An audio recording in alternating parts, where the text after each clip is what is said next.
కన్న కూతురులే తనకు తెలియకుండా తన ఆస్తి నమ్ముకుని తనను రోడ్డు మీదకి నెట్టేశారని ఒక తండ్రి తన ఆవేదన వ్యక్తం చేసిన విషాదకర ఘటన సికింద్రాబాద్లో చోటు చేసుకుంది. సికింద్రాబాద్ మారేడ్పల్లికి చెందిన మహంకాళి రాజలింగం తనకు ముగ్గురు కూతురులున్నారని, ముగ్గురిని వివాహాలు కూడా చాలా గ్రాండ్గా చేశానని తెలిపాడు. ముగ్గురు పిల్లలు తన భార్య పేరుపైన ఉన్న స్థలాన్ని తనకు తెలియకుండానే మోసపూరితంగా సంతకాలు తీసుకుని అమ్మేశారని ఆరోపించారు. తనను మోసం చేసిన తన కూతుళ్లు, అల్లులపై తగిన చర్యలు తీసుకుని తగిన న్యాయం చేయాలని ప్రభుత్వానికి విజ్ఞప్తి చేశారు.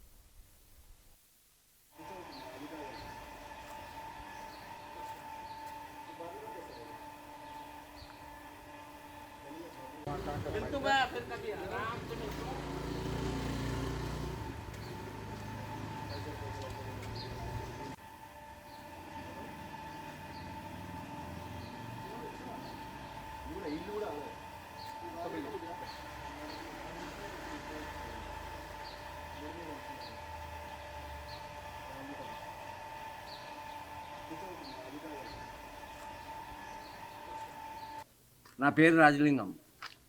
మీ దానిలో పనిచేస్తాను. అక్కడ రిటైర్డ్ అయిపోయినా. నేను చదివింది హెచ్ఎస్సి, పాత హెచ్ఎస్సి.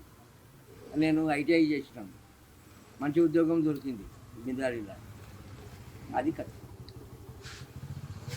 ఇప్పుడు ఏం జరిగింది? సమస్య అసలు ఏంటి? నా సమస్య, నాకు వీళ్ళు నన్ను సరిగా చూడడం లేదు. నీకు ఎంతమంది పిల్లలు?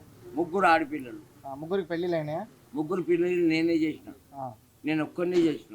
ఎవరి సహాయం తీసుకోలేదు. మగ పిల్లలు ఎవరు లేరు? ఎవరు లేరు. పెద్ద పాప ఏం చేస్తుంది? పెద్ద పాప టాబ్లెట్ కంపెనీలో పనిచేస్తుంది.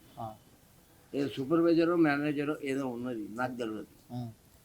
నేను అడగలేదు. రెండో పాప ఇంట్లో మున్సిపాలిటీ. అది నా సమస్య. నన్ను చూడడం లేదు సార్. ఎవరు చూస్తలేదు. ప్రస్తుతం రోజు అన్నం ఎక్కడ ఎట్లా? నా చిన్నాడు పంపిస్తాడు. ఇక వాళ్ళకు ఇష్టం ఉన్నప్పుడు రెండోడు వచ్చి తెస్తాడు. 12 గంటల తర్వాత 2 గంటలకు తెస్తాడు.